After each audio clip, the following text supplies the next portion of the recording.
네, 그 논문 첫 번째 파트 발표 시작하도록 하겠습니다. 네, 네. 저는 Classification with Valid and Adaptive Coverage라는 논문을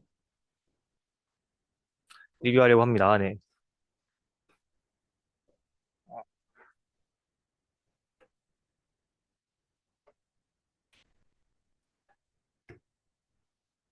먼저 저번 주, 저저번 주 했던 거를 잠깐 리뷰해 보도록 하겠습니다. 네.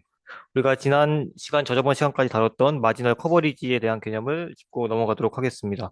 수식을 보시면은 이게 새로운 데이터에 대해서 우리가 만든 예측 집합이 실제 값을 포함할 확률이 1-4 알파 이상으로 완벽하게 이론적으로 보장되는 것을 우리가 이미 배웠습니다. 네, 그러나 어, 특정 테스트 데이터에 한해서 그 특정 테스트 데이터가 주어졌을 때 이때에는 커버리지가 보장되지 않는다는 것을 우리가 이미 저번 시간에 배웠습니다. 어, 예시를 들어서 수학 모의고사를 풀었을 때 우리가 3점짜리 문제는 거의 다 맞출 수 있지만 4점짜리 문제는 한두 개씩 틀리죠. 이때는 이제 3점짜리 문제와 4점짜리 문제를 맞출 확률이 각각 90%가 아니라 100%, 80% 이런 식으로 다르기 때문에 컨디셔널 커버리지가 보장되지 않는다는 것을 우리가 배웠습니다. 어. 그리고 이 논문은 연속형 데이터가 아니라 범주형 자료를 다룹니다. 이것도 저번 주 5주차 발제 내용 중에 하나였는데요. 두 번째 발제자분이 범주형 자료를 바탕으로 이제 설명을 해주셨습니다. 네, 연속형 자료는 예측 구간을 통해서 구간의 길이를 최소화하는 걸 목표로 하지만 범주형 자료는 집합의 크기를 최소화하는 것을 목표로 합니다. 그래서 베스킨라빈스의 초콜릿이랑 초콜릿 무스의 예시를 들었을 텐데 아마 기억이 나실 겁니다. 그래서 연속형 자료 같은 경우에는 잔차를 통해서 우리가 실제 그 피티드 밸류랑 실제 값의 차이를 수치로 나타낼 수 있지만 범주형 자료는 라벨 간의 거리 개념이 없어서 이게 안 된다는 특징이 있습니다. 그러니까 초콜릿과 초콜릿 무스 사이의 거리를 0.1로 하거나 0.2로 하거나 이렇게 측정할 수가 없다는 그런 문제점이 있습니다. 그래서 그때 저번 주에서 기억나실 텐데 파이라고 하는 조건부 확률을 사용해서 이 차이를 메꿨습니다. 요 파이라는 거는 이제 x가 주어졌을 때 y 값이 어떤 게 나올 확률을 말하는 거죠. 네. 그래서 또 예시를 들었습니다. 이게 여러 가지 과자가 있는데요. 이 과자들을 데이터를 넣고 이제 이 과자가 어떤 과자인지 맞추는 프로그램이 있다고 생각을 해봅시다. 그럼 이제 초코파이 같은 경우에는 오레오랑 좀 비슷하긴 한데 아마 쉽게 구분할 수 있을 겁니다. 짱구 과자랑 프렌치 파이도 쉽게 구분할 수가 있겠죠. 음. 근데 이 감자칩 같은 경우에는 다 비슷비슷하게 생겨서 쉽게 구분할 수가 없을 겁니다. 그러면 이제 우리가 95% 마지막 커버리지를 보장한다고 했을 때 앞에 있는 이 7개의 과자들은 잘 구분하겠지만 뒤에 있는 과자들은 구분하지 못해서 문제점이 생길 겁니다. 그래서 우리는 이 문제점을 해소하고자 하는 것을 목표로 합니다. 그러니까 이 앞에 있는 과자를 예측할 때는 커버리지 집단을 2개, 1개 정도로 하고 뒤에 있는 거를 예측할 때는 커버리지 그 셋을 3개 정도로 하면은 뒤에 있는 것도 높은 확률로 커버를 할 수 있겠죠. 네. 그런 것을 목표로 해서 스스로 이 예측 집합의 그 크기를 조절하는 것을 조절하는 알고리즘을 찾아보도록 하려고 합니다. 다음.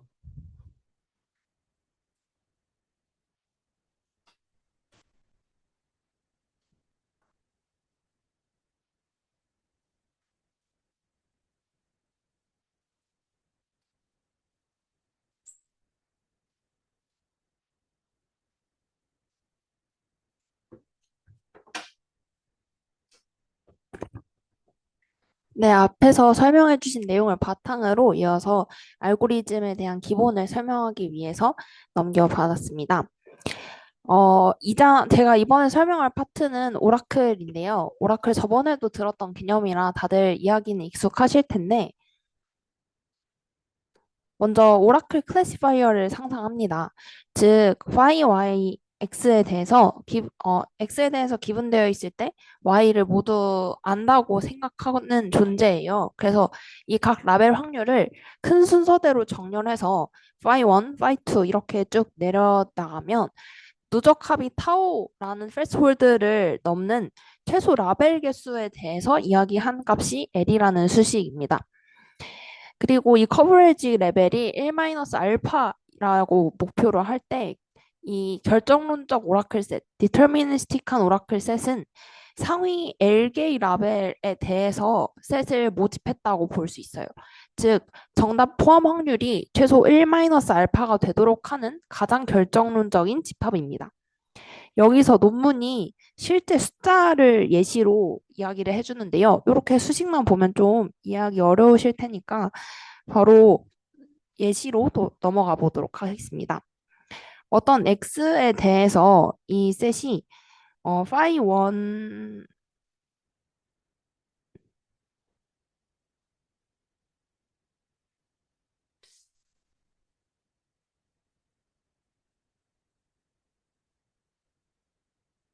네, phi 1 x가 0.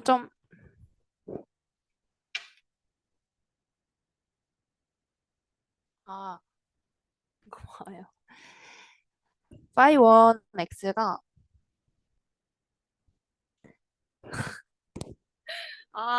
지우개가 정말 인식이 잘 되네요. 아, 그만. 아니, 그니까 약화해줘야 되는군요. 알겠습니다. 그만, 그만. 자, 자.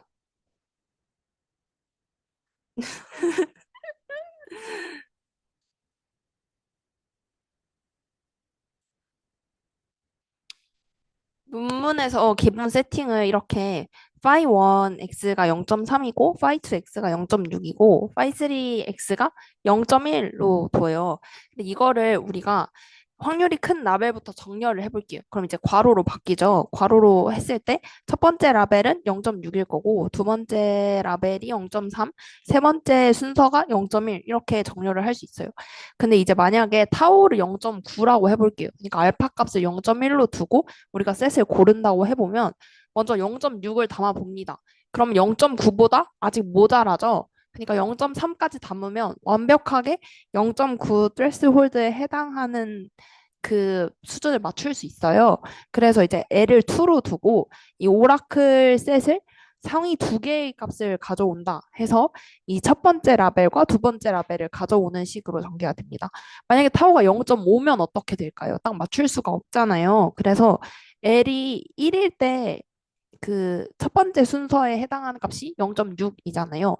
그러면 0.5를 만족하는 최소한 커버리지는 이 0.6을 넣으면 좀 넘치지만 차긴 차는 거예요. 근데 이것보다 최소일 때는 잡으면 안 되겠죠. 그래서 일단은 순서대로 정렬했을 때 이 0.5를 만족하는 수준까지를 넣어놓고 이게 상위 한 개의 라벨을 가져오면 된다 해서 이 C 오라클 셋이 두 번째 라벨이 되는 이런 식으로 진행이 됩니다. 그런데 이제 메시지를 통해서는 L이 실제로 확률 누적합을 기준으로 필요한 탑 K를 결정하는 함수라는 게 직관적으로 보이시면 좋을 것 같고요. 이 1-알파를 만족하는 가장 작은 최소의 결정론적인 집합이다라고 봐주시면 될 것 같아요. 그런데 이렇게 디터미니스틱한 셋은 누적합이 경계에서 딱 맞아도 일반적으로는 조금 넘치게 담는 경우가 있습니다. 방금 타워가 0.5인 경우 보셨죠? 그래서 이렇게 보수적인 셋에 대해서 오라클이 좀 더 타이트하게 만들기 위해서 어떻게 하면 좋을까 하다가 랜더마이제이션이라는 방법을 택하게 됩니다. 아이디어는 간단한데요. 경계에서 마지막 라벨을 항상 포함시키는 게 아니라 유니폼 분포를 사용해서 확률적으로 마지막 라벨을 넣었다 뺐다 하는 거예요. 논문 예시를 그대로 보겠습니다. 아까와 같은 확률에서 타워가 0.5일 때 결정론적인 방법에 의하면 이제 라벨이 1이라서 탑 1 라벨만 포함하면 충분하죠. 근데 랜더마이즈드 된 셋에서는 확률적으로 공집합이 나올 수도 있습니다. 그래서 이 오라클 셋에 대한 스코어 함수를 뒤에서 아마 자세하게 말씀해 주실 텐데요.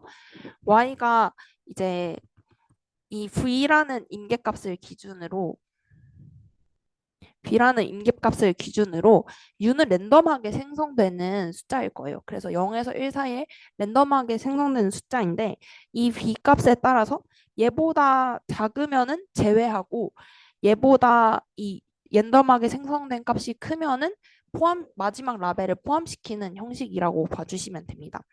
근데 이 b 값은 어떻게 결정을 하냐라고 하면은 여기 보시면 이게 의미하는 바가 마지막 라벨이 가진 확률이거든요. 그래서 아까 전에 마지막에 우리가 타오가 0.5일 때 마지막으로 넣은 얘의 확률이 0.6이잖아요. 그래서 얘 0.6에다가 원래 타오 값이 0.5니까 그 중에서도 우리가 결국 다 누적합으로 하게 된 확률도 0.6 이렇게 나와서 이 값에 대시 결국 초과분이에요. 얼만큼을 우리가 패스홀드로 생각했던 것보다 더 담았냐를 분자로 넣고 분모에는 마지막에 담은 값 이렇게 넣어서 6분의 1 확률로 어셉의 기준을 잡습니다. 네, 그러면 얘가 6분의 1이 되는 거잖아요. 그러면 6분의 1보다 더 작은 숫자가 나올 확률에 대해서 만약에 뭐 0.1이 나오면 어셉하고 0.3이 나오면 기각하고 이렇게 진행이 되겠죠. 근데 이 빚값이 커지면 커질수록 아무리 얘가 랜덤하게 뽑힌다지만 더 많이 어셉할 거고 만약에 얘가 작아지면 랜덤하게 뽑히는 다지만 또 그만큼 작은 만큼의 어셉이 될 거예요. 이런 방식으로 진행이 되는데요. 그래서 여기서 얘기를 하자면 다시 6분의 1만큼은 한 단계를 딱 줄이면 아까 원래 하나만 선택하는 거였는데 그것도 선택 안 한다. 공집합 상태가 되는 거고요. 6분의 5 확률로는 아까 디터미니스틱한 방법으로 선택했던 것만큼 선택한다. 이렇게 봐주시면 될 것 같습니다. 이런 방식으로 기대값을 줄이면서도 조건부 커버리지를 유지하게 설계를 하는데요. 여기서 가장 중요한 직관은 경계에서 얼마나 여유가 있냐를 마지막 라벨 B로 두고 B로 두고 보장을 유지하면서 셋을 더 타이트하게 만들 수 있다는 겁니다. 그래서 디터미니스틱한 방법과 비교를 해보자면 항상 안전하게 포함을 하느냐 아니면 랜더마이제이션처럼 경계를 기점으로 확률적으로 더 타이트하게 줄이느냐 이 차이라고 봐주시면 될 것 같아요. 그런데 우리가 지금 계속 오라클 셋 얘기만 했잖아요. 근데 좀 현실적으로 돌아와 봅시다. 사실 우리는 이 파이 값을 몰라요. 대신에 모델이 주는 파이 햇이라는 확률만 있습니다. 그런데 그냥 파이를 파이 햇으로 바꿔 끼우면 파이 햇이 잘못 칼리브레이션 되어 있을 때 커버리지가 깨질 수 있어요. 그래서 이 논문의 핵심은 다음과 같습니다. 오라클 구조, 그러니까 확률이 큰 순서대로 누적합을 통해서 셋을 구성하는 방법은 유지하되 패스홀드 타워를 데이터로 캘리브레이션 해서 최종적으로 컨포머의 유한 표본을 되찾는다. 마지널 밸리디티를 되찾는다 라고 볼 수 있습니다. 한 줄로 정리하자면 오라클 셋처럼 만들고 싶지만 파이 햇만큼의 오차가 있으니까 그 오차를 타오가 보정하도록 컨포머리 타오를 조정하는, 그러니까 다시 말해서 이 경계값 자체를 조정하는 방법인 거예요. 이 프레임워크는 스플릿 컨포멀 프레딕션뿐만 아니라 크로스 밸리데이션이나 잭나이프 같은 홀드아웃 계열의 보정에서도 자연스럽게 분류가 가능하게 해주는데요. 그래서 이 논문 뒤편에서 알고리즘을 보면 크로스 밸리데이션이나 잭나이프에 대한 이야기도 나오는 겁니다.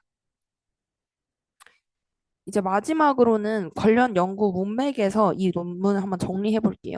우선 논문 그대로 이 논문은 valid and adaptive coverage입니다. 결론적으로 말씀을 드리자면 valid는 커버리지를 좀 더 이론적으로 개런티하는 상태를 유지하면서 어댑티브하게 더 적응도가 높은 프레딕션 셋을 구현하는 데 관심이 있다는 건데요.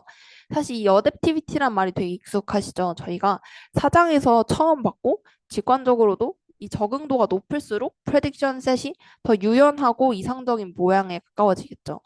그래서 오늘 논문을 읽는 목적은 한 문장으로 어떻게 어댑티비티를 높일 수 있을까라는 이때까지 배워왔던 큰 틀에서 벗어나지 않는 거예요.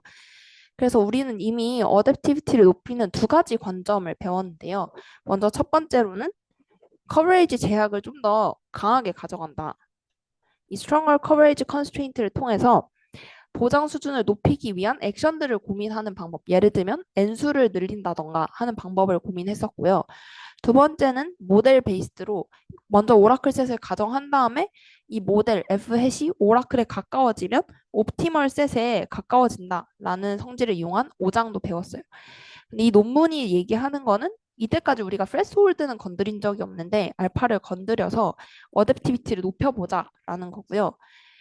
이 모델이 파이 햇이 아무리 그럴듯하게 내도 오차가 있고 오차가 그대로면 우리가 실험을 딱 돌렸는데 0.95 미만으로 왜 계속 나오지? 라고 생각할 수 있잖아요.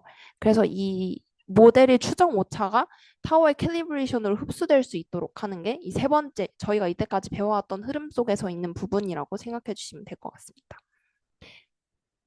그래서 이 관련 연구의 문맥은 밸리디티를 확보하되 컨디셔널 커버리지는 더 잘 만들자라는 목표에 서 있고 이 확률 추정 자체를 더 정확하게 만들려는 연구들과도 보완적이지만 그쪽은 유한 표본 커버리지 보장을 직접 주지 않는 경우가 있어요. 그러니까 유한 표본 하에서 모델을 세팅하지 않는 경우가 있어서 이 논문은 그 유한 표본에 대한 개런티를 잊지 않으면서 컨디셔널 쪽을 개선한다고 봐주시면 됩니다. 그래서 이제 다시 한번 키 테이크어웨이를 말씀드리자면 데이터 드리븐한 타워를 통해서 노벨티한 컨포멀티 스코어를 갖는 게 이 논문의 주요 의의라고 말씀드릴 수 있을 것 같습니다. 이어서 준하님께서 자세한 알고리즘과 메소드에 대해서 설명드리겠습니다.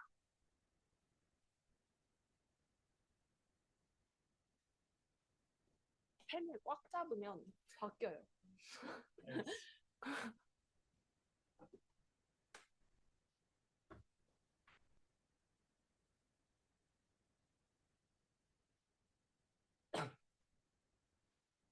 네. 방금까지 윤주님이 설명을 해주신 거를 빠르게 한 문장으로 다시 요약을 해보면 이 논문에서 이야기하고자 하는 목표는 오라클이 만들 집합을 우리도 한번 흉내내보자 라는 걸로 요약을 할 수 있습니다. 근데 마지널 커버리지도 보장이 돼야 되고 컨디셔널 커버리지도 보장이 됐으면 좋겠고 근데 거기서 프리딕션 셋도 작았으면 좋겠다라는 아이디어에서 출발을 한 논문이라고 봐주시면 되는데 그러면 사실 기존의 CP 방식으로는 이게 셋 다 보장이 안 되니 기존의 스코어를 버리고 우리가 새로 한번 만들 수 있지 않을까. 그래서 그 중에서 오라클을 우리가 한번 써보자라는 흐름으로 이어지게 됩니다. 그래서 윤주가 앞에서 이야기해줬던 요 음, 걸 다시 보시면 타워를 주면 오라클처럼 그에 맞는 예측 집합을 던져주는 게 이 셋의 역할이었습니다. 즉 만약에 타워를 0.8로 잡는다면 너무 작네요. 타워를 0.8로 잡았을 때 만약에 A랑 B가 포함이 되는 이런 식으로 타워를 던져줬을 때 셋을 만들어주는 게 이 함수의 역할이었습니다. 근데 기존의 컨포멀 같은 경우는 우리가 SXY라는 스코어 기반의 점수를 사용을 했고 여기 논문에서는 set이라는 집합 생성기, 즉 set 기반으로 오라클을 계속해서 이야기를 해 나가게 됩니다. 근데 앞서 윤주가 이야기를 해줬듯이 저희는 true, phi도 모르고요. 그 다음에 타워를 얼마로 잡아야 실제로 1-알파 커버리지가 보장이 되는지도 실제 상황에서는 알 수가 없습니다.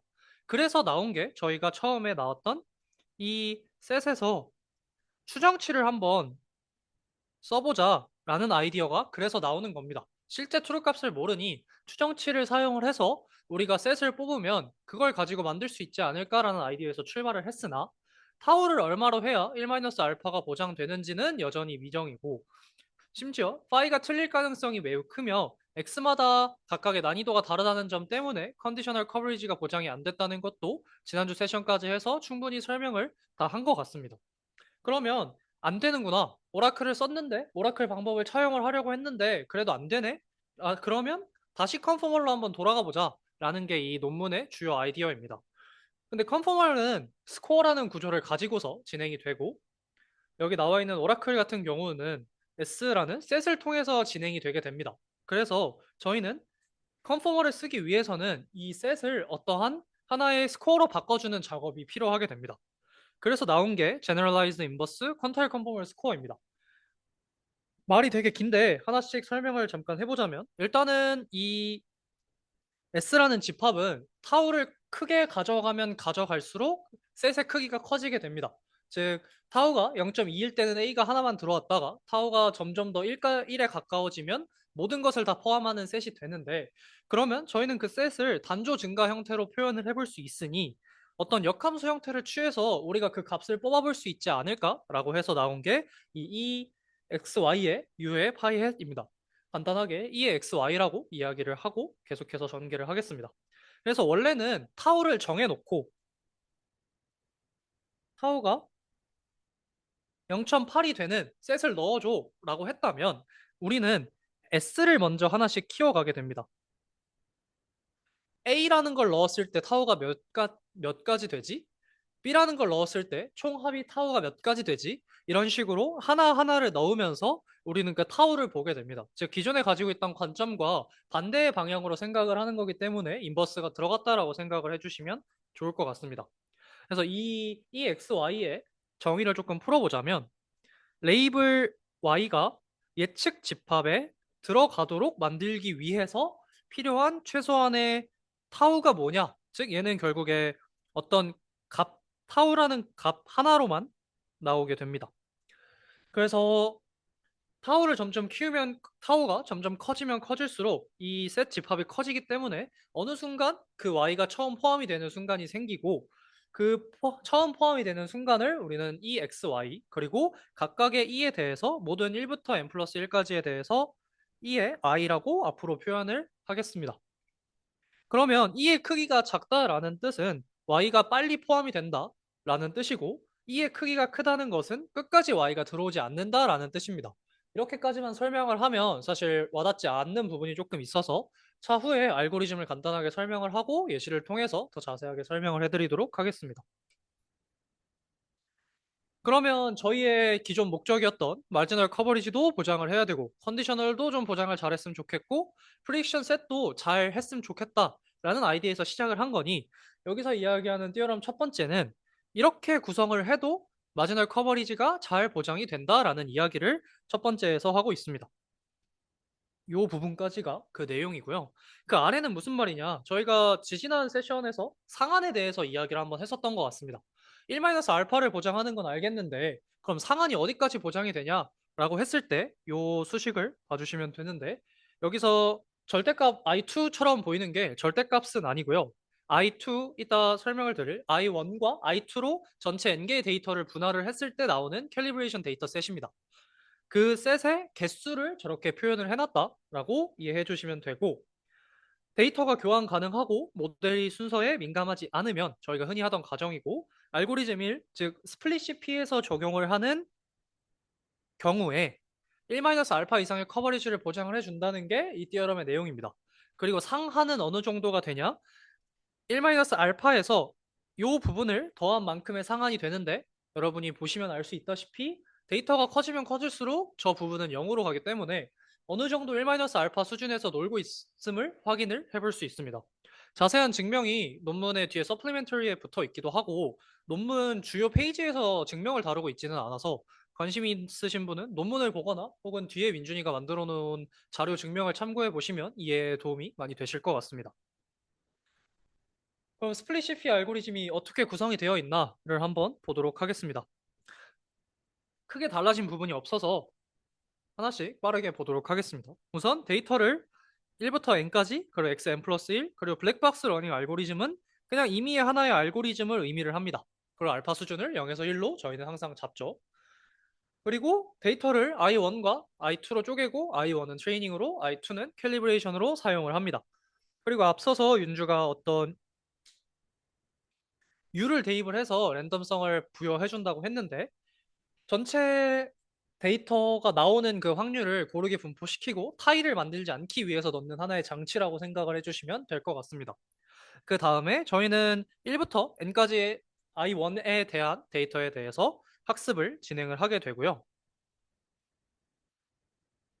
이 i를 드디어 계산을 하게 됩니다.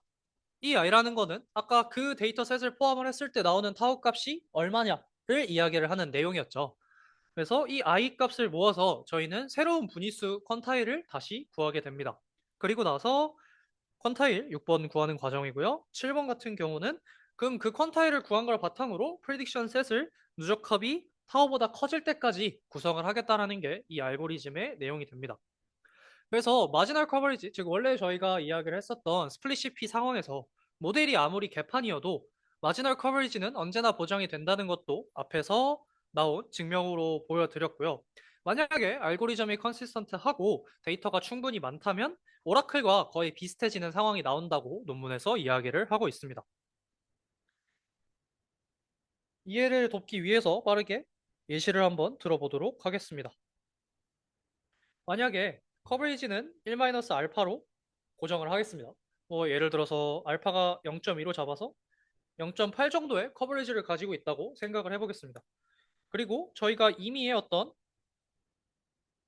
블랙박스 분류기를 통해서 요거를 구해놨다고 한번 생각을 가정을 하고 시작을 하고 논의를 진행해 보겠습니다. 논문이 하고 싶었던 건 정답이 얼마나 뒤에 있었느냐, 즉 얘가 정답이 되려면 어느 정도까지 커져야 되냐를 0에서 1 사이로 바꾸고 그 숫자로 컨포머를 하자가 아이디어였습니다. 그래서 만약에 요 부분이 총 3개가 있다고 생각을 해보겠습니다. 1일 때 0.6, 2일 때 0.3, 3일 때 0.1이라고 생각을 한번 해보겠습니다. 그러니까 확률이 큰 거부터 편의상 일부러 그냥 위에서부터 큰 걸로 정렬을 미리 해왔고요. 그러면 만약에 진짜 정답이 1이라면 타우가 0.6일 때 1번이 포함이 되겠죠. 그래서 저희는 이렇게 작성을 할 수 있습니다. 근데 만약에 진짜 정답이 2였다라고 한다면 저희는 타우가 0.9까지 와야 2번이 포함이 되겠죠. 그래서 저희는 이 2를 0.9로 쓸 수가 있습니다. 같은 방식으로 이 3는 1.0으로 저희가 쓸 수 있겠죠. 그럼 여기까지가 어떤 과정이냐? 저희가 이야기했던 셋 기반의 오라클 관점에서 컨포멀 스플릿 CP에서 쓰기 위한 스코어로 바꾸는 과정이 이 과정이었습니다. 앞에서 어렵게 한 말이 이걸 의미를 한 거고요. 근데 이는 확률이 아니라 정답이 포함되기까지 필요한 누적 확률의 개념이잖아요. 그렇기 때문에 정답이 먼저 들어올수록 이 값이 작은 걸 다시 확인해 볼 수 있고 정답이 어려울수록 뒤에 있음을 저희가 확인을 해볼 수 있습니다. 그럼 여기서 이 3개만 가지고 이야기를 하기에는 조금 숫자가 작으니까 제가 빠르게 5개를 한번 써보겠습니다.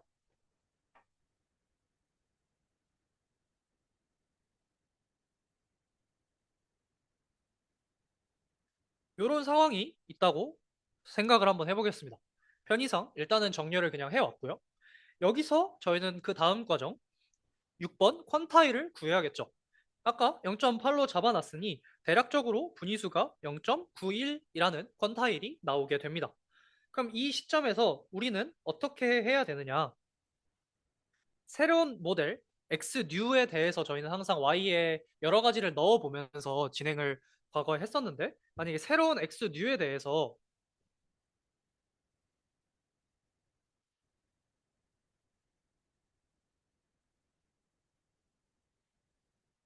이렇게 되어 있다면 저희는 정렬을 통해서 누적합을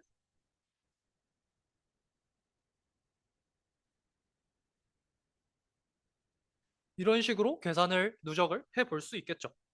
그래서 여기서 조금의 차이점은 프리딕션 그냥 일반적인 스플릿 CP에서는 이 임계값보다 작은 애들을 다 포함을 했다면 오라클의 관점에서 끌고 와서 결국에 어떻게든 오라클의 개념을 써보려고 하는 것이기에 저희가 정해놓은 이 퀀타일을 넘는 수준까지 포함을 하게 됩니다. 그래서 이것보다 작은 수준까지 포함을 하기 때문에 첫 번째 나온 0.5라는 친구와 0.4까지만 포함을 하고 프리딕션 셋을 마무리하게 됩니다. 이런 식으로 스플릿 CP 상황에서 어떻게 흐름이 돌아가는지 간단한 예시를 통해서 보여드렸는데 앞에서 설명했던 내용이 조금 이해가 안 되셨다면 이걸 통해서 한번 이해를 해보셨으면 좋겠습니다.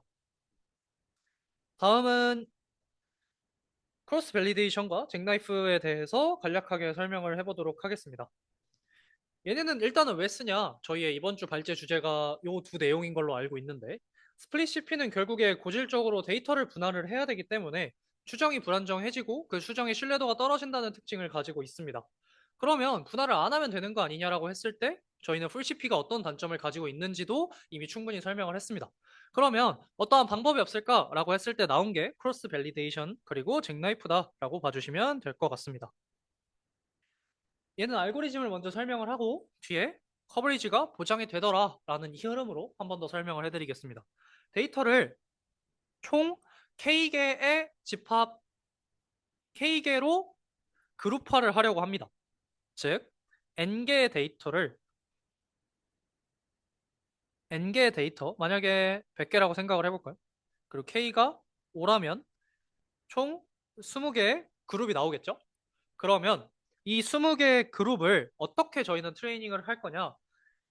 1부터 20까지 있다고 했을 때 저희는 본인을 제외한 나머지 19개로 트레이닝을 돌리고 본인을 테스트 데이터 셋으로 쓰는 그런 과정을 거치게 됩니다. 그게 크로스 밸리데이션이 하는 의미이고요. 자기 자신을 제외한 나머지 그룹으로 모델을 만들어서 4, 5, 6번이 그 얘기를 하고 있는 겁니다. 그러면 총 우리가 20개로 나눴으니까 총 20개의 모델이 나오겠죠? 그럼 7번에서 어떤 이야기를 하고 있는 거냐? 새 데이터의 점수가 여기 인디케이터 펑션을 봐주시면 좋을 것 같은데 우선 요 왼쪽에 있는 거 먼저 보겠습니다. xi, yi, ui하고 써 있는 요게 조금 복잡해 보이는데 과거 데이터 점수입니다. 즉 i 번째를 제외한 나머지 애들로 학습한 함수가 되겠죠. 그리고 나머지 요 뒷부분은 그 i 번째의 데이터 점수가 테스트에서 몇 점이 나왔느냐로 생각을 해볼 수 있고 앞에 지시 함수가 달려 있어서 그러면 얘는 내 점수잖아요. 내 점수가 얼마나 크냐, 즉 내 점수보다 작은 애들이 몇 명이냐를 이야기를 하는 수식이고요. 내 점수보다 작은 애들을 다 세서 걔네가 그 1-알파 n 플러스 1이라는 보정을 한 퀀타일보다 작다면 y에 포함을 시키겠다라는 이야기입니다. 그래서 편의상 n분의 k 분할을 하였는데 k가 그룹마다 숫자가 달라져도 상관이 없고요. 그리고 특이한 케이스, 만약에 k가 n인 경우라고 하면 k가 100이라고 생각을 해보면 그룹마다 한 개가 되겠죠? 한 개를 포함을 했으니까 즉 전체 100개의 데이터를 100개의 그룹으로 나누어서 각각의 데이터를 빼고 나머지 99개로 학습한 그 특수한 케이스를 저희는 잭나이프라고 부르고 있습니다. 그래서 그럼 얘네도 사실 마지널 커버리지가 보장이 잘 돼야 되겠죠. 그래서 이 내용은 마지널 커버리지가 잘 보장이 되더라를 보여주고 있는 수식입니다. 근데 요 뒤에 부분이 조금 어렵게 쓰여 있는데 결국에 요 n들 때문에 얘도 n이 커지면 커질수록 사실 결국에 0으로 가는 수식입니다. 그래서 커버리지가 1-알파가 아니라 1-2알파 수준으로 보장이 되더라. 그리고 1-2알파 수준으로 보장이 되는 이유는 저희가 여러 개 그룹으로 분할을 해서 여러 개의 함수를 사용을 했기 때문에 보정이 살짝 약해졌다라는 개념 정도로 받아들여 주시면 될 것 같고 조금 더 엄밀한 정의는 아까 말씀드렸듯이 논문의 서플리멘터리를 참고를 해주시면 좋을 것 같습니다. 그래서 얘도 마찬가지로 데이터를 키우면 키울수록 오라클에 가까워진다라는 것을 이야기를 하고 있고 사실 1-2알파로 보정을 했으니까 뭐 그냥 2분의 알파 넣어서 1-알파 맞추면 되지 않나? 라는 생각도 충분히 해볼 수 있고 논문에서는 근데 그렇게까지 안 해도 데이터가 늘어나면 충분히 1-알파 커버리지를 달성하더라 라고 이야기를 하고 있습니다. 그래서 정리를 한번 해보자면 크로스 밸리데이션이든 잭나이프든 충분히 마지널 커버리지, 컨디셔널 마지널 커버리지를 보장을 하고 있고요. 지금까지 앞에서 사실 컨디셔널 커버리지 얘기를 시작해 했는데 그쪽을 안 다뤘잖아요. 논문에서도 마지막에 이야기하는 내용이 컨디셔널 커버리지를 사실 빡빡하게 보정하기란 불가능에 가깝다고 이야기를 합니다. 그러면 이 방금 이야기한 이 내용에서 뭘 하고자 했던 거냐? 이 i라는 거를 가져다가 쓰면서 사실 이 i가 누적이 되는 그 숫자잖아요. 그러니 x마다 분포가 달랐기 때문에 우리는 그 컨디셔널 커버리지를 보장을 못했던 그 문제를 x별 난이도를 포함을 해서 점수를 구하면 되지 않을까라는 아이디어로 만들었기 때문에 x의 난이도별로 집합이 자동으로 조절이 되는 효과를 가지고 있습니다. 그래서 컨디셔널 커버리지를 온전히 보장하지는 못하지만 어느 정도 그 불편함 그리고 그런 부족함을 완화하기 위한 시도로 받아들여 주시면 좋을 것 같습니다. 이후에는 실제로 이거를 데이터에 적용을 했을 때 어떤 결과가 나오는지를 민주님이 발표해 주실 겁니다. 감사합니다.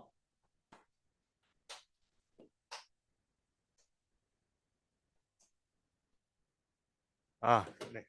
안녕하세요. 날씨도 안 좋은데 고생이 많으십니다. 5분 내로 끝낼 테니까 걱정하지 마시고 들어주시면 될 것 같습니다. 자, 우선 저희가 지금까지 무슨 얘기를 했는지 한번 복습해 볼게요.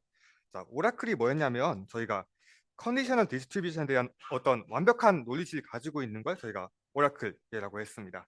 그리고 이 오라클을 가지고 옵티멀한 프리딕션 셋 C를 만들 수가 있었죠. 그 C를 어떻게 만들었냐? 이 L이라는 펑션을 정해서 만들었습니다. L이 뭐예요? 어떤 기분 타워라는 값에 대해서 파워 퍼센트를 만들 수 있는 최소 등수를 L이라고 했습니다. 하지만 이 L은 문제가 있죠. 왜냐하면 얘가 스몰 디터미니스틱 셋 이렇게 정해졌기 때문에 결국에 이 타워에 0.90을 넣든지 0.95를 넣든지 순서를 배치를 했을 때 0.5 더하기 0.3 하면 이제 0.8이지만 얘가 이제 0.8이지만 얘까지 더해야지 0.95죠. 그래서 타워에 0.90을 넣든지 타워에 0.95를 넣든지 똑같은 값이 나오게 됩니다. 그래서 이 작은 타워에 대해서 커버를 과하게 하고 있네. 그래서 오버 커버리지라고 하는 문제가 생기는데 이러한 문제를 해결하기 위해서 우리가 이 L이라는 펑션 대신에 컨포먼 세트를 확률적으로 정의해보자 라고 해서 랜덤마이즈 프리딕션 셋이라는 것을 만들었습니다. 그래서 이렇게 정의하면 타이트하게 우리가 원하는 결과를 얻을 수 있다라는 내용이었죠. 여기까지 복습이었고요. 그 다음에 결국에 이렇게 한다고 쳐도 저희가 y 기분 x에 대한 정보가 하나도 없잖아요. 그래서 일단 사기입니다. 이거 어떻게 믿어요? 그래서 이제 가장 중요한 피규어인데 y 기분 x는 우리가 모른다. 그래서 별표 한번 쳐주고 unknown입니다. 그래서 어떻게 할 거냐? 이 정확한 오라클 파일을 알고 있지 않기 때문에 대신 파이 헷 얘를 쓰는 건데 첫 번째는 파일을 어떻게 정할 거냐 그리고 두 번째는 타우를 어떻게 정할 거냐 이 두 개가 우리가 가지고 있는 문제인데 결국에 얘를 가질 수가 없으니까 대신 타우를 잘 정해보자 라는 것이 저희 몰이었습니다. 그래서 밑부분 보시면 결국에 threshold 타우를 잘 정하면 우리가 원하는 커버리지를 구할 수 있을 것이다 라는 것이 지금까지 내용이었고 이제 실험 결과를 보도록 하겠습니다. 자, 첫 번째는 시뮬레이티드 데이터에 대한 실험이에요. 이게 좋은 게 뭐냐면 실험을 했잖아요. 그래서 오라클이 있습니다. 완전히 사기를 칠 수가 있어요. 그래서 시뮬레이티드 데이터에 대해서 첫 번째 파일을 정하는 것부터 먼저 합니다. 파일을 정하고 그 다음에 타우를 정하는 방식이 세 가지가 있죠. 첫 번째가 직전에 봤던 SC랑 CV 플러스랑 잭라이프입니다. 이 세 가지로 타우를 정해보겠다. 대신 이건 실험 데이터이기 때문에 파일을 마음대로 정할 수가 있어요. 그래서 여기 오라클도 넣을 겁니다. 진짜 파일이랑 가짜 파일 가지고 비교를 해볼 거예요. 첫 번째, 이 파일을 오라클에 넣는 게 있고 두 번째, SVC라는 서포트 벡터 머신을 넣는 게 있어요. 그 다음에 세 번째는 랜덤 포레스트로 이 파일을 예측해 보겠다 라는 내용이고 이제 이 피규어를 보시면 됩니다. 그래서 이 위쪽이 뭐냐? 파일을 어떻게 정할 거냐? 얘는 사기예요. 오라클이거든요. 그리고 얘는 랜덤 포레스트, 얘는 서포트 벡터. 그래서 이 세 가지로 파일을 예측해 보겠다. 그리고 얘는 뭐 예측이 아니죠. 진짜니까. 그리고 밑에는 뭐냐면 첫 번째 세 가지 SCCV GK 플러스는 저희가 이번 논문에서 다뤘던 세 가지 모델입니다. 그리고 뒤에 두 개는 이제 얘가 성능이 좋다는 걸 보이기 위해서 이제 대조군으로 가져온 것들이에요. 첫 번째는 뭐냐? 커버리지예요. 높을수록 좋겠죠. 얘는 마지널 커버리지니까 진짜 웬만하면 좋아요. 하지만 이 두 번째는 뭐냐?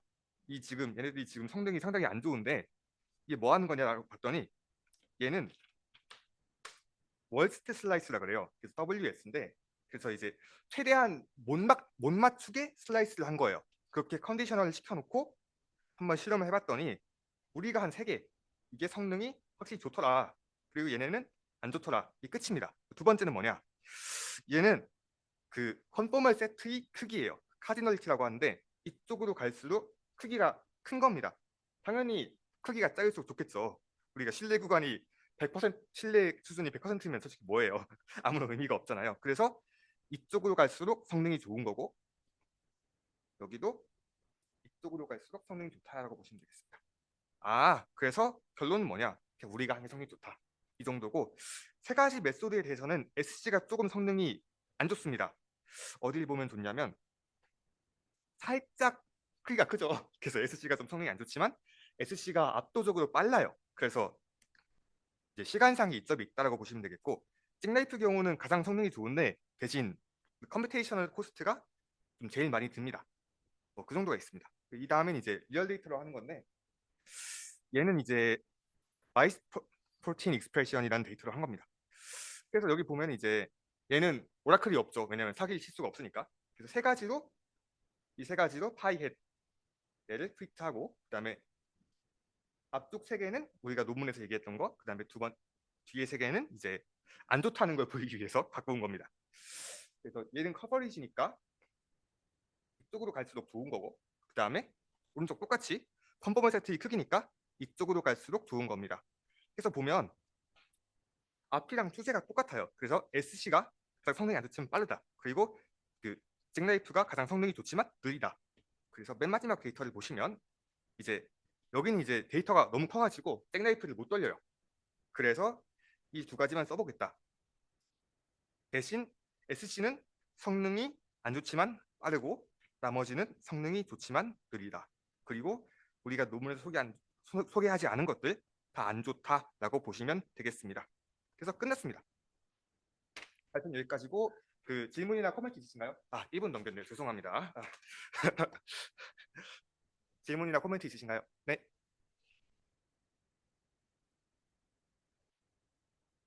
네네.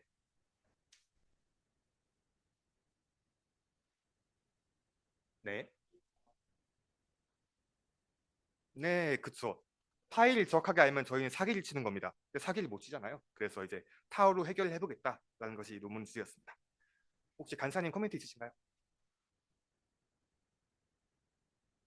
없으면 10분 쉬고 할까요? 되게 쉬고 싶었어요. 네, 고생하셨습니다.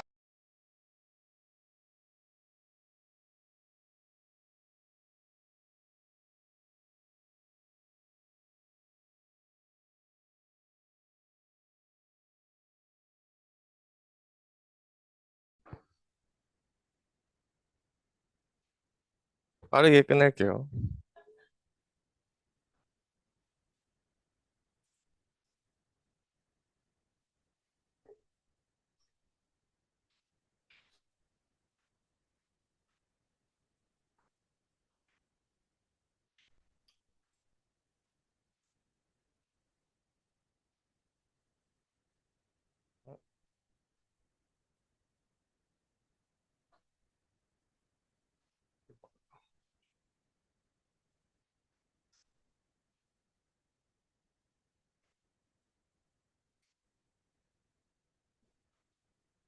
네, 일단은 저희 조는 Conformalized Quantile Regression에 대해서 발표를 하겠고요.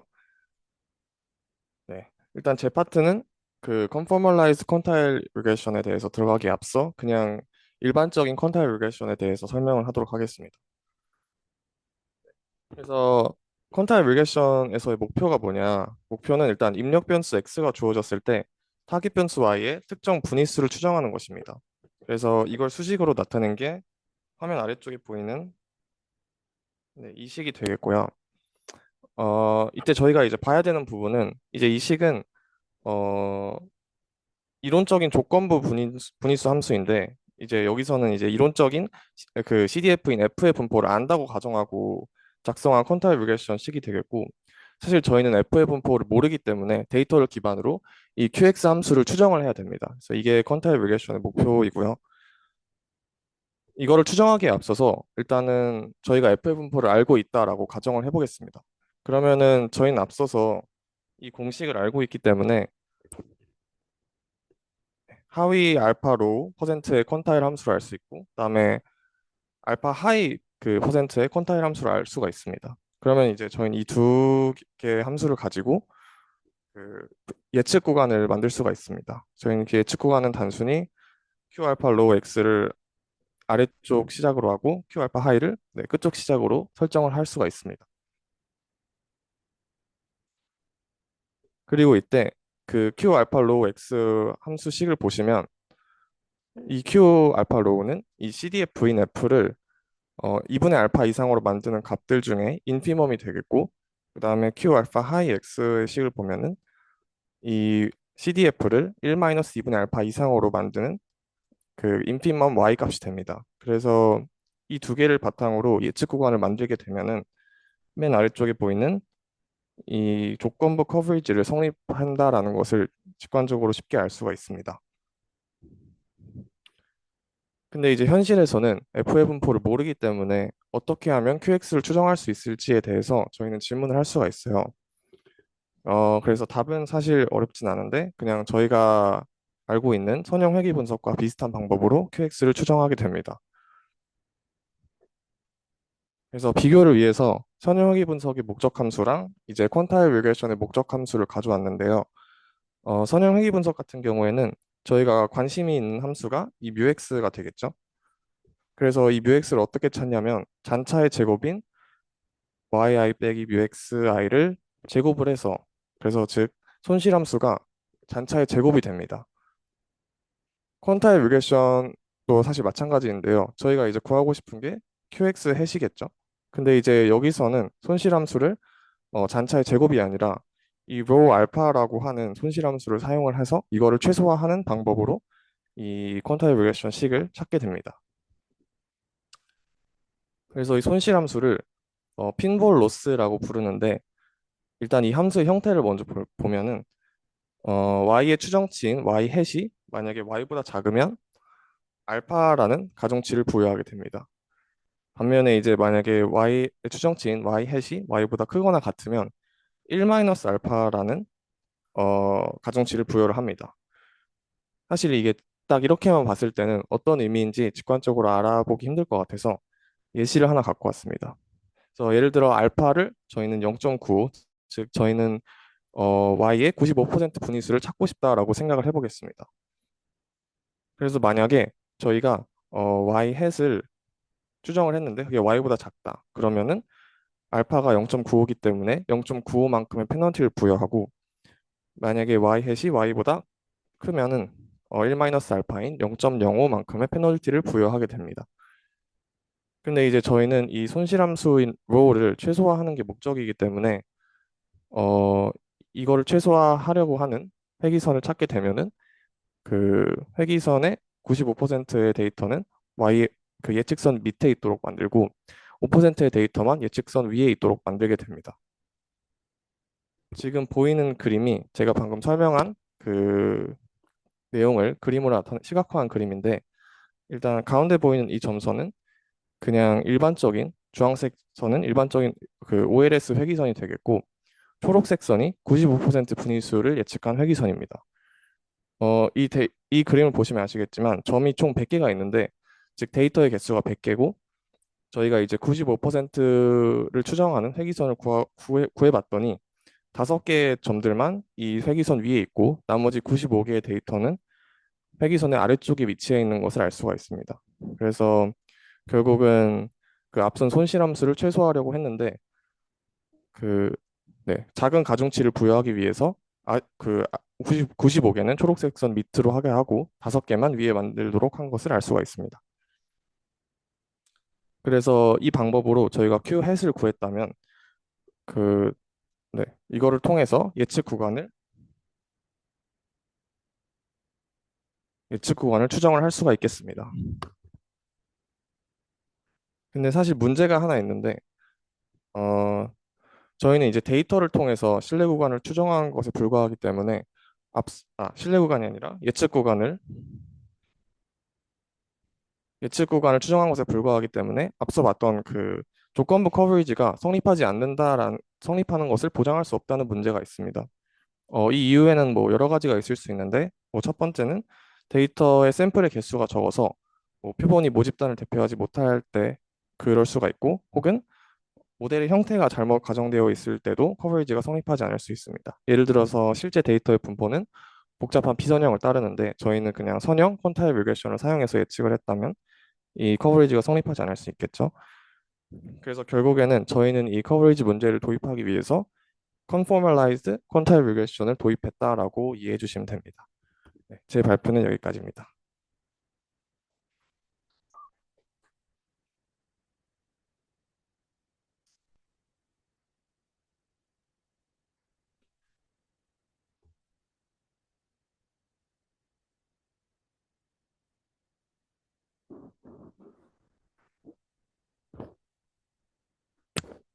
아, 그 다음으로는 이제 Conformalized Quantile Regression에 대해서 이제 본격적으로 소개를 해보도록 하겠습니다.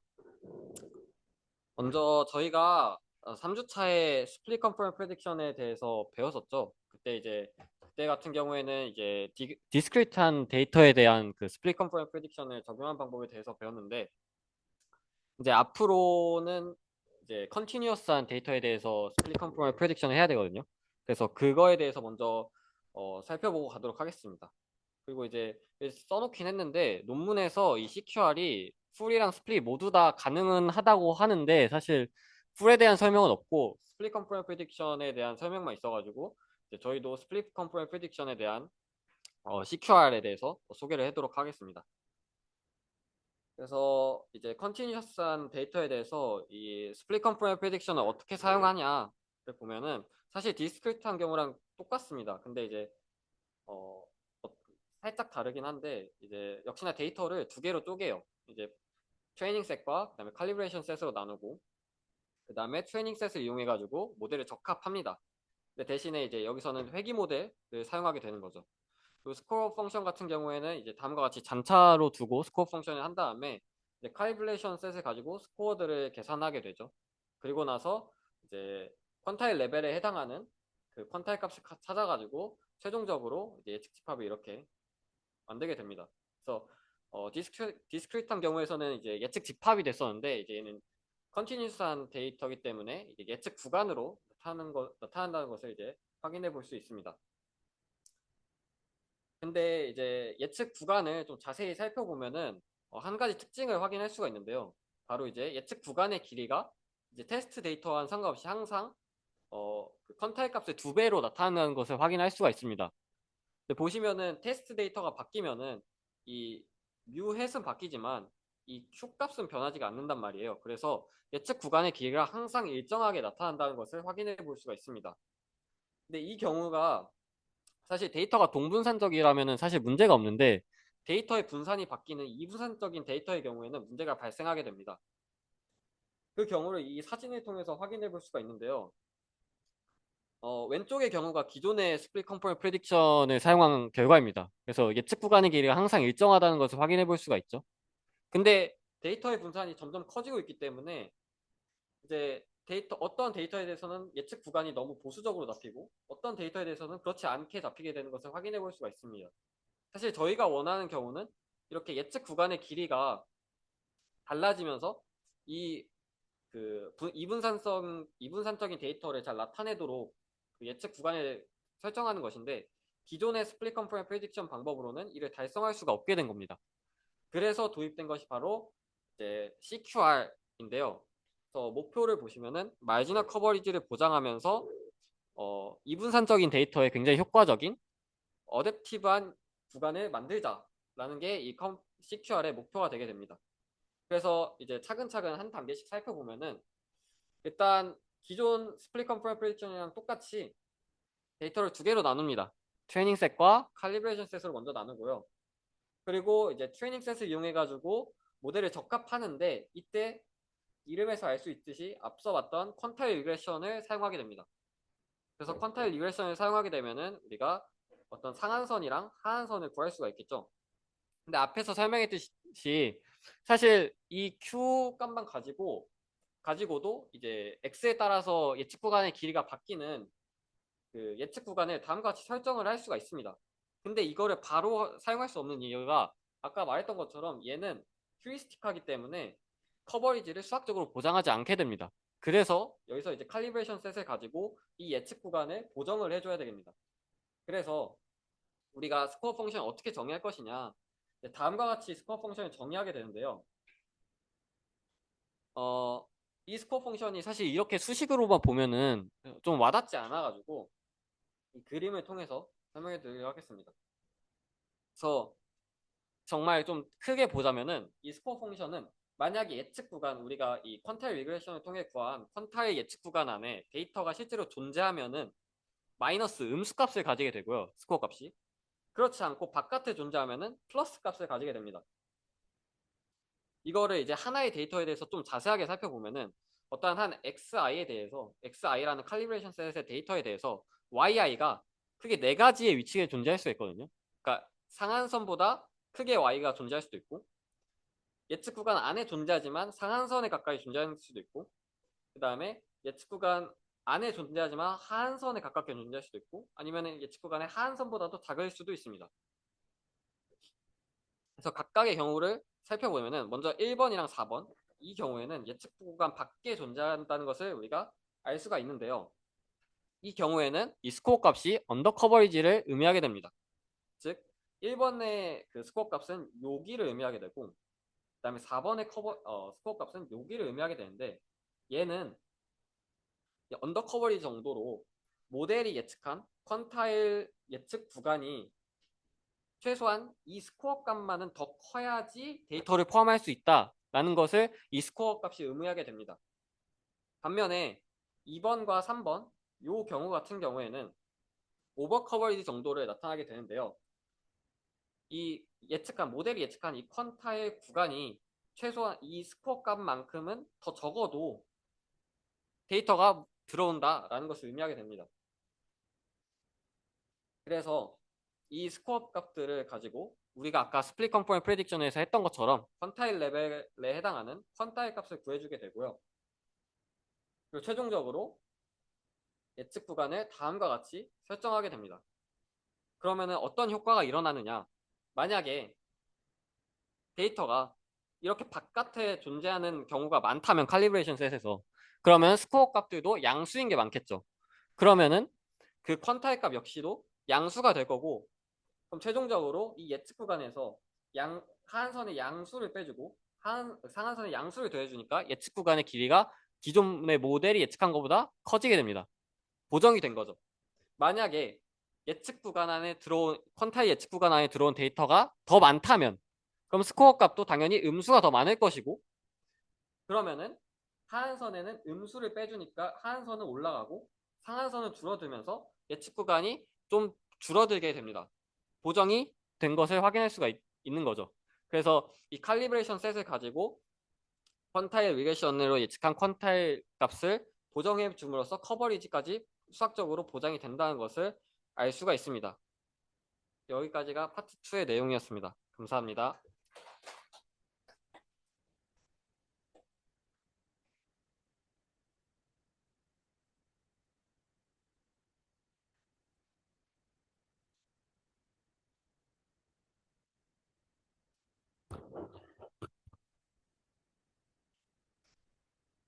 네, 다음으로 이제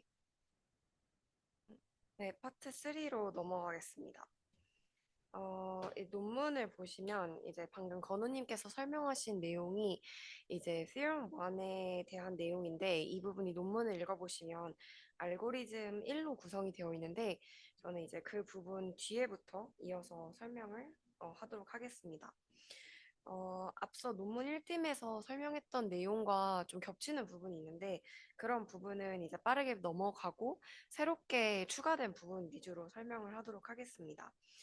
논문을 읽어보면 이제 예측 구간이 정답을 포함할 확률이 90% 이상이기를 원하는데 이때 우리가 이제 하한뿐만이 아니라 CQR은 이제 upper bound 이렇게 상한이 존재하는데 그 이유는 뭐냐면 우리가 90% 이상이길 원하지만 너무 과하게 범위를 예를 들면 99%까지 이제 커버를 하면 그 정보가 좀 무의미해지기 때문에 우리는 과도하게 구간을 넓게 잡는 것을 방지하고자 CQR에서는 상한이 존재한다라고 생각을 해주시면 되겠습니다.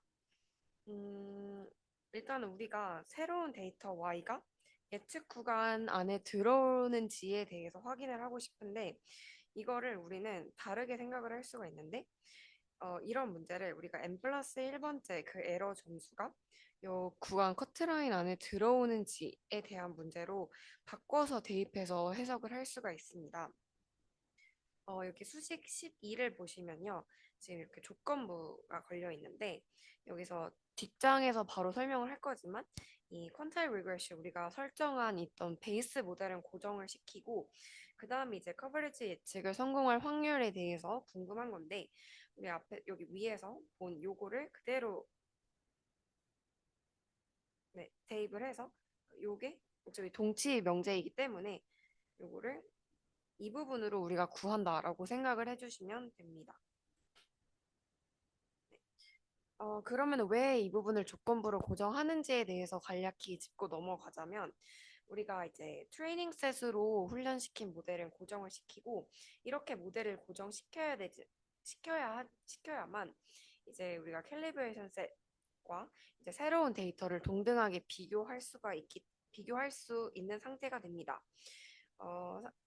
이걸 그냥 exchangeable 하다라고 생각을 해주시면 됩니다.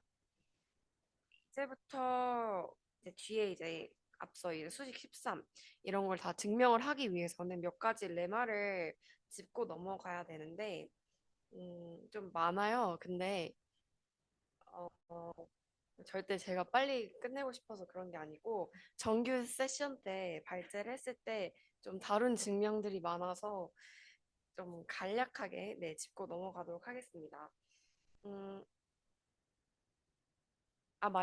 네, 죄송합니다. 네. 일단은 레마 설명하기 전에 간략히 짚고 넘어가면은 여기서 좀 다루고 넘어갈 게 우리가 이제 계속 등장할 게 이제 CDF의 정의, 그 다음에 이제 CDF가 이제 퀀타일 펑션으로 어떻게 어, 써질 수가 있는지 사실 얼핏 이렇게 봐서는 이제 CDF랑 이제 퀀타일 펑션 요게 역함수 관계처럼 보이지만 사실 역함수 관계가 성립하지 않을 때도 있는데 그거를 이제 역함수 관계가 성립하지 않을 때는 이렇게 동치 명제로 이렇게 부등식을 활용해서 나타냈다 정도로만 짚고 넘어가시면 될 것 같습니다. 이 밑에는 이제 right quantile 펑션도 있고 이제 이렇게 정의되어 있는데 이 부분은 뒤에 증명에서 딱히 활용되진 않기 때문에 바로 레마 1로 넘어가도록 하겠습니다. 레마 1을 짚고 넘어가는 이유는 뒤에 레마 2를 설명하기 위해서 필요한 레마이기 때문에 간략히 짚고 넘어가도록 하겠습니다. 레마 1부터 레마 2까지 제가 이렇게 증명을 써 놓았긴 했는데 다 짚고 넘어가진 않고 이제 어떤 부분이 중요하고 이제 레마 1에서 어떤 걸 설명하고자 하는지 그 부분만 간략히 짚고 넘어가도록 하겠습니다. 증명의 흐름은 아마 다 봤을 법한 내용이기 때문에 그냥 여기 PPT에 있는 내용 읽어주시면 좋을 것 같습니다. 그래서 레마 1의 핵심은 일단은 Z1과 ZN이 교환 가능한 어떤 확률 변수라고 할 때 이제 마지막 ZN이 이제 전체의 어떤 알파 분위수보다 이제 작거나 같을 확률은 항상 알파 이상이다라는 게 우리 목표고요. 그 다음에 이제 Z1부터 ZN이 더 나아가서 좀 다르다, 뚜렷하게 다르다라고 한다면 이렇게 이게 작을 확률은 이렇게 알파 플러스 n분의 1보다 알파 플러스 n분의 1 분위수보다 작거나 같을 확률이 보장이 된다라는 게 이제 레마 1입니다. 그래서 증명 과정에서 보면은 좀 중요한 부분을 좀 짚고 넘어가자면 여기서 이제 경험적 CDF 분포 함수가 나오는데 그 이유는 우리가 이제 실제로 데이터의 분포를 모르고 보통 데이터 자체만 알고 있는 상태이기 때문에 이제 경험적 분포 함수를 통해서 구하는데 이제 경험적 분포 함수는 이렇게 지시 함수를 활용해서 이제 n분의 1로 나눠서 그 비율로서 이제 정의를 한다라고 보시면 되고 나머지 부분은 딱히 크게 어려운 부분은 없기 때문에 읽어보시면 충분히 이해가 되실 거라고 생각이 듭니다. 이 부분이 지금 여기 레마 1에서 이 부분의 증명에 대한 내용이고 그 다음 페이지가 이제 Z1과 ZN이 좀 다를 때 증명을 한 건데 여기서도 좀 중요한 거 하나만 짚고 넘어가자면 이제 여기서 실링 함수가 등장을 하는데 이제 QN 알파 햇을 우리가 이제 Z의 알파 n에 실링을 씌운 번째 Z라고 정의를 했을 때 이 알파 n에 실링을 씌운 값을 이제 우리가 K라고 한다면 이렇게 정의에 의해서 이렇게 써줄 수가 있습니다. 그리고 실링 함수의 성질에 의해서 우리 어떤 x에 실링을 씌웠을 때 이 값은 x 플러스 1보다 작다라는 성질을 활용을 해서 마지막에 이렇게 정리를 할 수가 있습니다. 그래서 여기까지가 이제 레마 1을 간단히 정리를 할 수가 있고 이제 레마 2가 조금 복잡한데 이 부분은 좀 어떻게 증명의 어떤 흐름 위주로 네, 설명을 드리도록 하겠습니다. 여기서 이제 논문에서 좀 핵심적으로 다루고 있는 게 이제 레마 2인데 우리가 n개가 아니라 n 플러스 1개의 데이터가 있을 때 이 n개의 데이터를 활용해서 만든 분위수를 살짝 인플레이션 시켜서 우리가 1 플러스 n분의 1 곱하기 알파 분위수를 사용을 했을 때 이제 새로운 데이터 zn 플러스 1이 포함될 확률이 이제 알파를 보장한다라는 어떤 내용이 이제 레마 2입니다.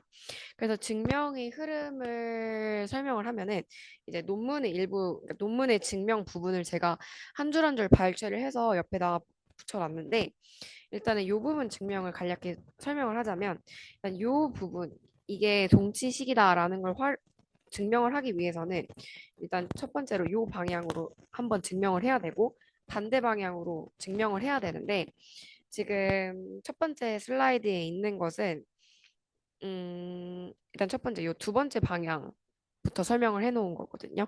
이 부분이 조금 더 간단하기 때문에 이 부분 먼저 설명을 하고 넘어가겠습니다. 일단 지금 케이스 1은 넘었네요. 케이스 1은 좀 무시하셔도 되고 그래서 이 방향의 증명의 핵심이 뭐냐 이거를 한 문장으로 설명을 하자면 이제 샘플을 하나 늘렸을 때 앞쪽 순서 통계량은 더 작아질 수는 있어도 더 커질 수는 없다라는 게 이 부분의 핵심인데 이거를 그냥 말로 풀어서 쓰면은 이제 우리가 새로운 데이터인 zn 플러스 1이 n 플러스 요게 이제 n 플러스 1개의 데이터가 있을 때 k번째 순서 통계량을 의미하는 건데 그거보다 작거나 같을 때 이 새로운 데이터인 zn 플러스 1이 n개를 나열을 했을 때 거기서의 k번째 순서 통계량보다 작거나 같은 게 보장이 되는지를 설명을 하는 게 이 증명의 흐름의 방향인데 케이스 1은 안 보고 케이스 2만 바로 보셔도 네, 될 것 같습니다.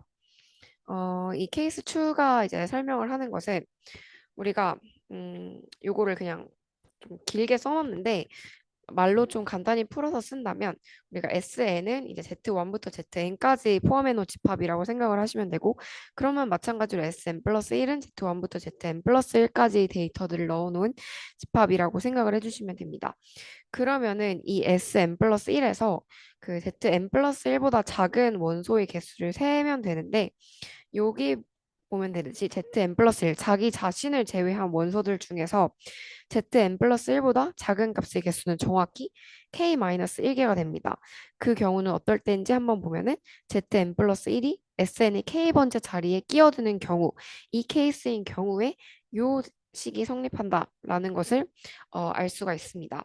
그래서 순서 통계량의 정의에 따라서 이제 Z, K, n 플러스 1 요거는 이제 우리 정의한 Sn 플러스 1 원소들 중에서 자신보다 작은 원소가 K-1개 이상인 최소의 값이 우리가 요거다라고 생각을 해주시면 됩니다.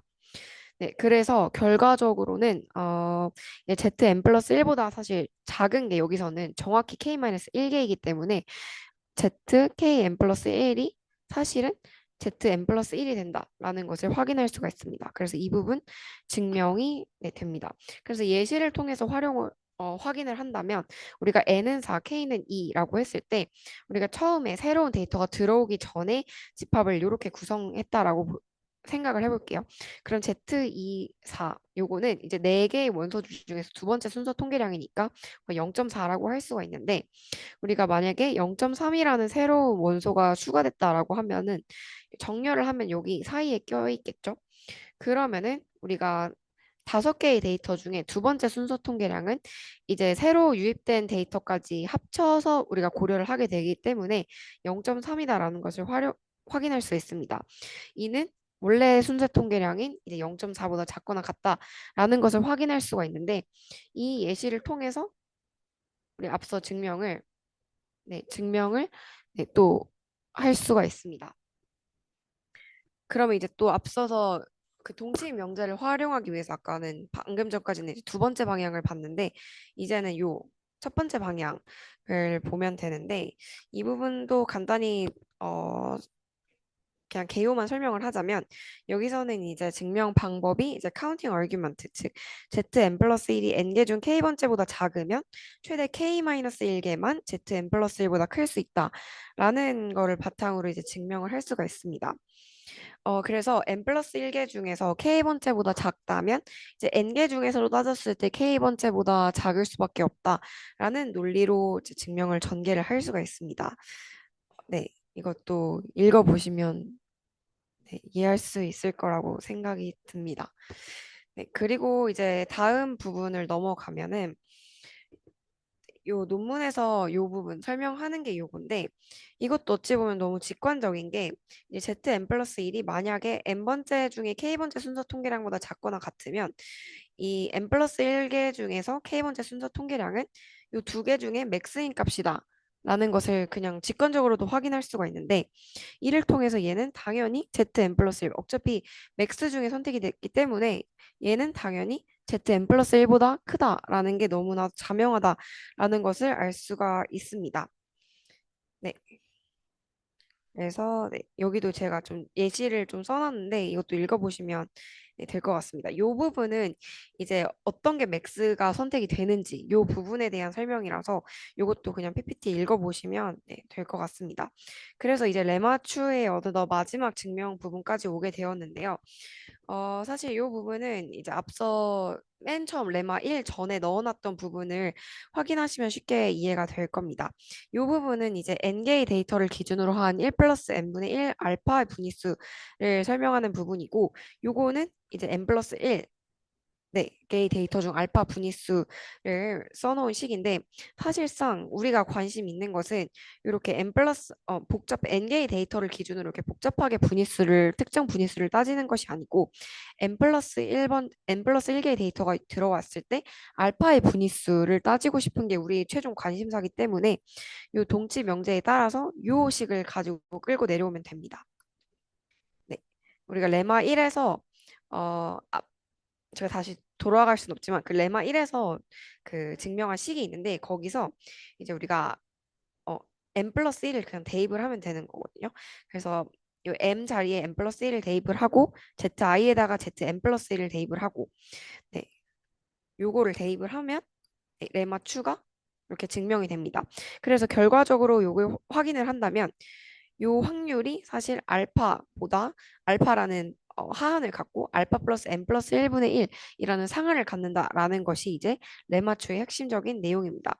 그래서 다시 한번 정리를 하자면 우리가 캘리브레이션 셋을 이용해서 커트라인을 정할 때 어떤 페니 샘플 수를 고려해서 기존 등수를 1 플러스 n분의 1배만큼 상향 보정을 해주면 새로운 데이터, 즉 zn 플러스 1이 포함될 확률은 1 마이너스 알파 이상임을 수학적으로 보장해 주는 게 레마추다라고 생각을 해주시면 될 것 같습니다.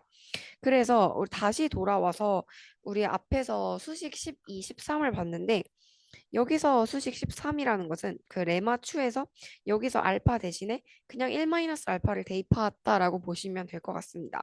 그래서 이 1-알파를 어떻게 대입했는지를 제가 여기 또 다시 정리를 해놨는데 여기서 그냥 1-알파를 대입을 하는 것에서 그치지 않고 우리가 z를 앞서 제가 설명을 안 하고 넘어갔긴 했는데 이 에러 점수, 그러니까 낮을수록 그 구간 안에 더 들어오겠죠.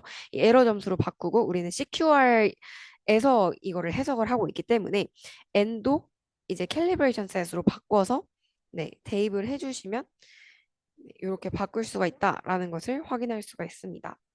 그래서 직관적으로 이해를 한다면 사실 어떤 모델이건 이 모델 성능이 좋건 나쁘건 이제 에러가 커트라인보다 작을 확률은 사실 모델 성능에 상관없이 수학적으로 1-알파 이상이다 라는 것이 보장이 되는 게 네, 앞서 계속 설명을 했던 레마라고 네, 생각해 주시면 될 것 같습니다.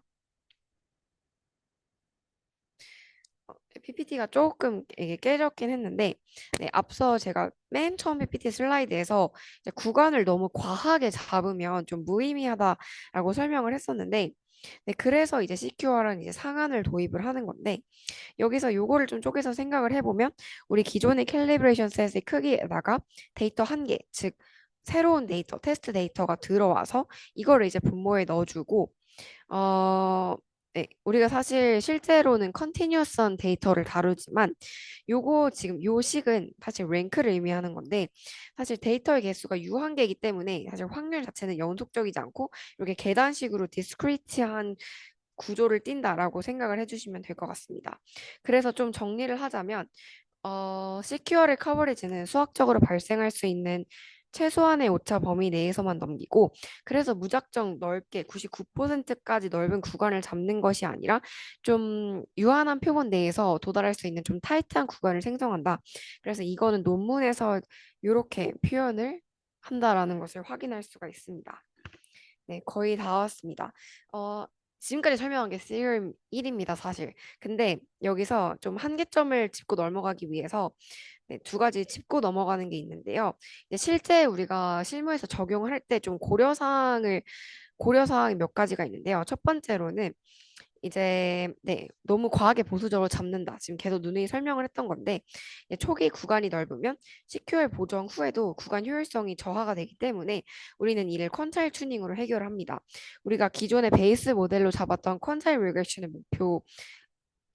베이스 모델의 목표인 퀀타일 범위를 의도적으로 축소를 하는 건데 90%로 잡았다면 의도적으로 80에서 예를 들면 뭐 85%까지 축소를 하는 게 이제 퀀타일 튜닝이라고 보시면 될 것 같습니다.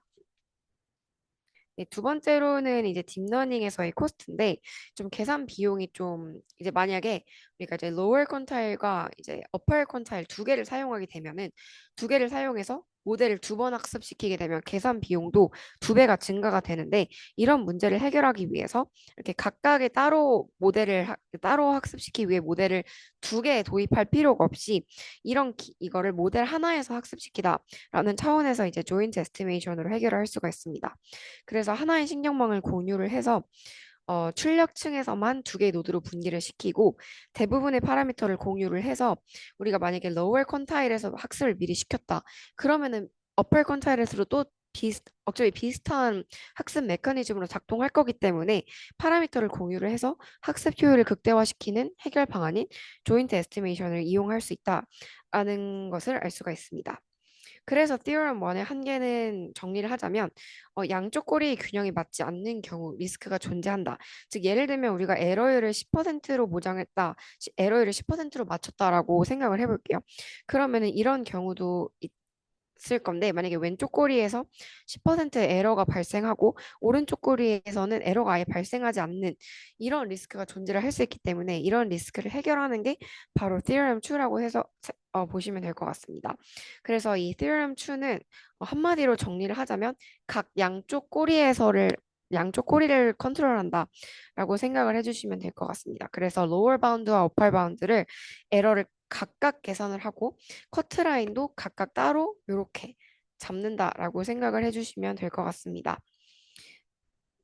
네, 증명은 Theorem 1과 유사를 해서 자세한 증명은 하지는 않을 거고 여기 증명에서 활용되는 어떤 수학적인 툴은 이제 번페로니 부등식이라고 해서 네, 이 부분 A와 B 사건을 다시 짚고 넘어가면 이제 A 사건은 요렇게, B 사건은 요렇게 이제 lower bound, upper bound에 대한 각각의 사건을 A, B로 정의를 해놨고 이 A와 B가 동시에 일어날 사건의 확률 각각의 사건이 일어날 확률을 더한 것에서가 빼기 1, 한 것을 보다 크거나 같다라는 어떤 본페르니 부등식을 활용을 해서 이거를 증명을 할 수가 있습니다. 증명은 여기 자세히 적어놨으니까 어렵지 않게 어, 읽, 어렵지 않게 읽고 넘어가실 수 있다라고 하실 수 있다라고 생각합니다.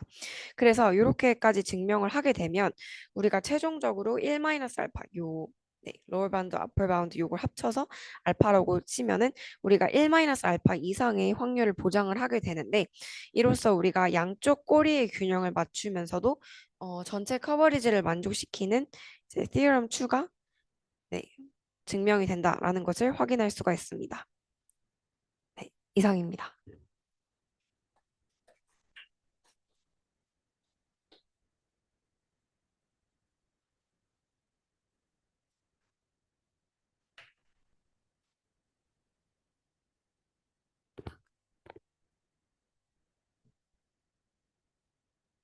자, 마지막입니다.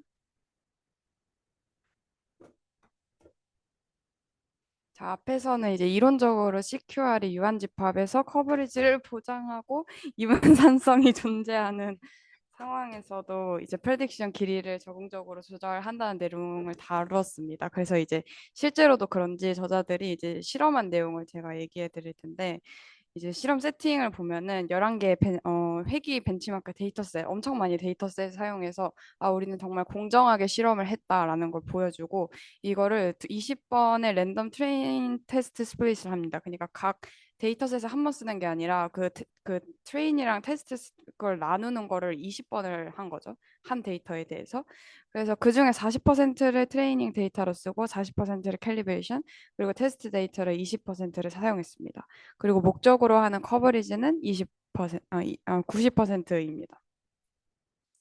그래서 여기서 중요한 기준은 커버리지가 정말 90% 근처인지, 그리고 예측 구간의 길이가 얼마나 짧은지, 그걸 봅니다. 그리고 이제 비교하는 게 이제 네 가지거든요.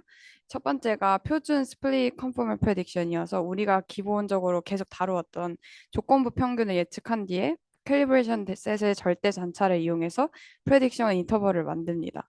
이제 두 번째는 앞에 조가 다루었던 로컬리 어댑티브 컨포멀 프레딕션입니다. 표준 컨포멀의 한계를 계산하기 위해 잔차를 입력별 변동성으로 정규화를 하고, 그리고 CQR은 방금 저희가 다루었던 이제 퀀타일 리그레이션으로 상하 분위수를 예측하고 각 구간에 이제 컨포멀 방식으로 보정을 하게 되죠. 그리고 마지막은 비교를 위해 나타난 건데 이제 컨포멀 방식이 아닌 퀀타일 리그레이션입니다. 이 방식은 캘리브레이션을 하지 않아서 유한 부분에서 커버리지를 보장하지 않는 네 번째 방식. 그래서 이 네 가지를 비교합니다. 그래서 우리 보통 보정을 하기 위해서 앞에서 모델을 사용하잖아요. 여기서 사용한 모델은 리치 리그레이션, 랜덤 포레스트, 뉴럴 네트워크를 사용하고 여기서 이제 예측을 하게 되면 이 네 가지 방법들로 이제 이렇게 하나, 둘, 셋, 네 가지 방법들로 보정을 하게 됩니다. 그래서 이 모델들이 어떤 건지 간단하게만 소개를 해 드릴게요. 그래서 리치 리그레이션 했을 때 여기 앞에 봤을 때 어떤 모델이 더 적절해 보이나요? 두 개 중에. 그쵸. 왼쪽 모델 같은 경우에는 너무 과적합돼서 트레이닝에서 오류가 적은데 테스트에서는 일반화하기가 쉽지 않기 때문에 이렇게 좀 단순한 모델이 좋습니다. 그래서 그 단순화하기 위한 정규화항이라고 해서 이거를 L2 레귤라이제이션을 사용한 게 이제 리치 리그레이션 모델이고, 그리고 이제 랜덤 포레스트 리그레이션 같은 경우에는 이런 트리 모양의 회기 트리가 있고 이거를 여러 개 해서 평균 내서 노이즈를 좀 줄이는 방식으로 앙상블하는 모습입니다. 이거를 시간을 빨리 끝내기 위해서 제가 짧게 준비한 거여서 여기 더 궁금하시면 위에 영상이 이제 회기 트리를 정말 잘 소개하고 밑에가 랜덤 포레스트가 뭔지를 해서 링크 들어가시면 될 거고요. 그리고 이제 뉴럴넷 같은 경우에는 AI 때문에 많이 들어보셨을 거예요. 그래서 이거는 선형 레이어를 여러 개 쌓고 비선형 함수를 통해서 이제 지금까지 저희가 많이 다룬 거는 블루지만 이 뉴럴넷도 이제 회귀를 예측할 수 있어요. 그래서 그걸 위해 사용합니다. 그래서 이제 이게 정말 중요한 건데 표를 보면은 가장 이제 눈에 띄는 점이 이제 얘네 둘은 컨포머를 사용하지 않은 거예요. 그래서 여기 전체가 보면은 대부분 이제 90%의 커버리지를 보장한다는 거죠. 그래서 저희가 컨포머 프레딕션에서 이제 이론적으로 보장한 걸 잘 지키고 있다는 거 보이고 있고요. 그리고 이제 저희 여기 CQR이 가장 길이가 짧은 것을 볼 수가 있습니다. 그래서 여기 보장을 하면서도 가장 짧은 거를 보일 수 있는데 이제 왜 리치를 여기서 사용하지 않았냐라고 말할 수도 있는데 이제 리치는 이제 평균을 점수정하기 때문에 CQR은 이제 두 가지의 구간을 퀀타일을 잡아서 그 각각을 보정하기 때문에 그 리치랑은 연결이 안 돼 있고 대신에 이제 로컬리 어댑티브는 같이 비교해 봤을 때 얘는 좀 더 적응적으로 해서 이거보다는 길이가 좀 더 짧다는 것을 볼 수가 있습니다.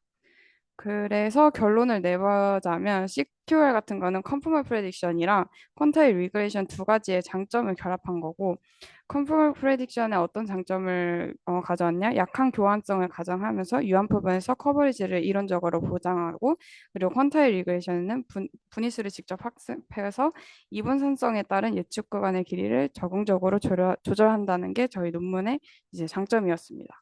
저희 지금까지 1조 발표했습니다.